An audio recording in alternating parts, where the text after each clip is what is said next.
నమస్తే అండి. అమ్మ నేనుకి స్వాగతం. ఈరోజు వీడియోలో బిగినర్స్ కూడా ఈజీగా ట్రై చేయగలిగే కొత్త రకం చేపల పులుసు ఎలా చేసుకోవాలో చూపిస్తాను. చేపల పులుసు కోసం ముందుగా నేను ఇక్కడ 1 కేజీ చేప ముక్కల్ని పసుపు వేసుకుని శుభ్రంగా కడిగి పెట్టుకున్నాను. కేజీ చేప ముక్కలకి 100 గ్రాములు అంటే గుప్పెడు నిండా చింతపండు నానబెట్టి ఉంచుకోవాలి. మిక్సీ జార్లో ఒక 2 మీడియం సైజ్ ఉల్లిపాయ ముక్కలు, కొద్దిగా అల్లం, ఒక 20 వరకు వెల్లుల్లి రెబ్బలు,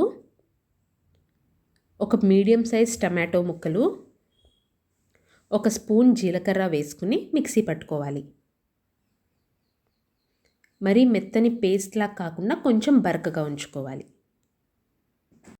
చేపల పులుసు చేసుకోవడానికి ఇలా వెడల్పాటి కడాయి ఉంటే బాగుంటుంది.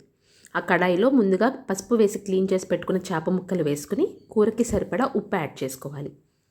తర్వాత కారం వేసుకోవాలి. 1 కేజీ చేప ముక్కలకి 6 ఫుల్ టేబుల్ స్పూన్స్ దాకా కారం పడుతుంది. తర్వాత 5 పచ్చిమిర్చి చీలికలను యాడ్ చేసుకోవాలి.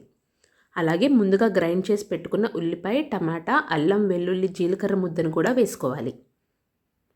ముందుగా నానబెట్టి ఉంచుకున్న చింతపండుని ఈ విధంగా స్క్వీజ్ చేసి రసాన్ని కూడా యాడ్ చేసేసుకోవాలి. చేప ముక్కలు మునిగేంత వరకు చింతపండు రసం పోసుకోవాలి.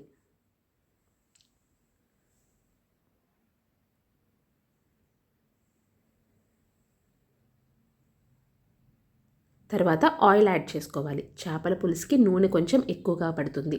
3 నుంచి 4 గరిటెల ఆయిల్ వేసుకోవాలి. అన్నీ వేసుకున్న తర్వాత బాగా కలిపేసుకోవాలి.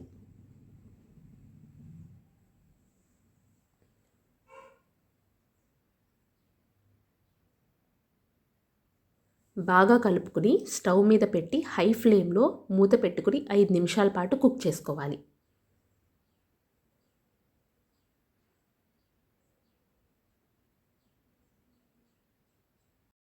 ఐదు నిమిషాల తర్వాత పులుసు బాగా మరుగుపడుతుంది.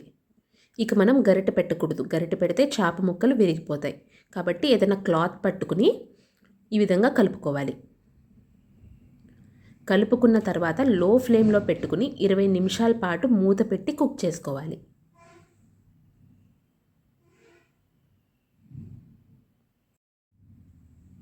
ఇరవై నిమిషాల తర్వాత నూనెంతా పైకి తేలి చేపల పులుసు కుక్ అయిపోతుంది. ఆ టైంలో మనం కొత్తిమీర యాడ్ చేసుకోవాలి. చేపల పులుసులో కొంచెం ఎక్కువ కొత్తిమీర వేసుకుంటే ఫ్లేవర్ బాగుంటుంది.